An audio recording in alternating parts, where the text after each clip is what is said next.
ceļš sākas tieši šeit.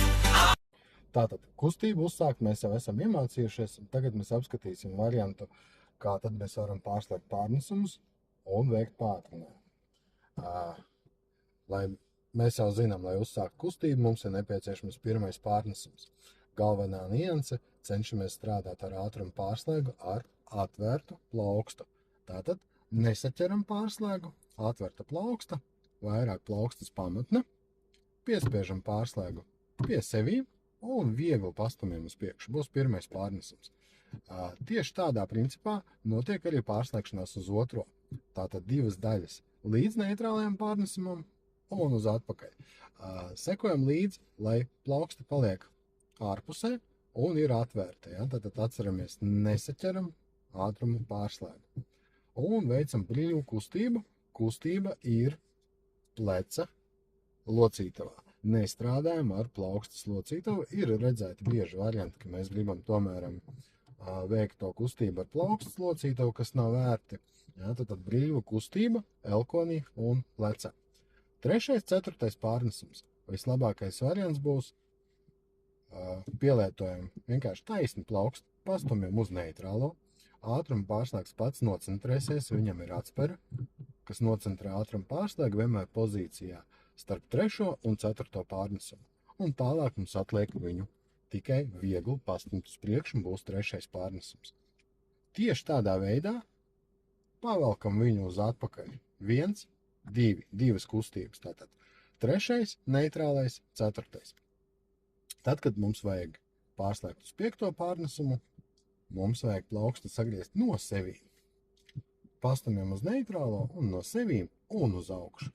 Un 5. forši ieslēgsies un mēs nesajauksim 5. ar 3. pārnesumu, kas bieži notiek, izmantojot metodi, pilnās atvēriena metodi. Jā, tātad ar ātrumu pārslēgu mēs esam sapratuši, esam iemācījušies, un tagad mums ir jāsaprot, kad tad īsti mums ir jāpārslēdz nākamais pārnesums kāpinot ātrumu. Vidēji tie būs aptuveni 2,5 tūkstoši apgriezieni, ko mēs redzēsim tahometrā. Jā, tātad dotais apgriezienu skaits mums principā liek mainīt pārnesumu uz augstāku. Tas der lielākai daļai automobīļu un atbilst ekonomiskai videi draudzīgai braukšanai.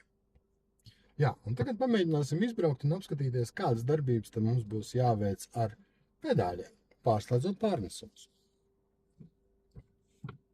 Ieslēdz pirmajā pārnesumā visu, ko mēs mācījāmies sākumā.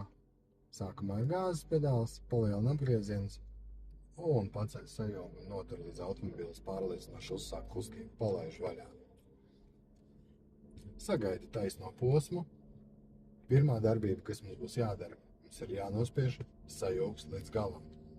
Raiti, kustība ir līdzīga uzkāpšanai. Un tad jāpalaiž gāzes pedāls vaļā. Pārslēdzam pārslēgu uz pozīciju numur 2, atkal pieliekam gāzes pedālu klāt, palielinām apgrieziens un mierīgi palaižam atlikušo gājienu sajūgu. Tātad sagaidam, ieskrienamies, pātrinamies līdz 2,5 tūkstoši apgriezienu, ko mēs redzam tahometrā. Un mums arī iesaka jau pat 4. pārnesumu, bet mēs droši vien paliksim pie 3. Tātad izspiežam līdz galam pedāli strauji. 1, 2, samainam pārslēgu pozīciju 3, pieliekam klāt atkal apgrieziens, gāzīti un mierīgi palaižam sajūgu vaļā.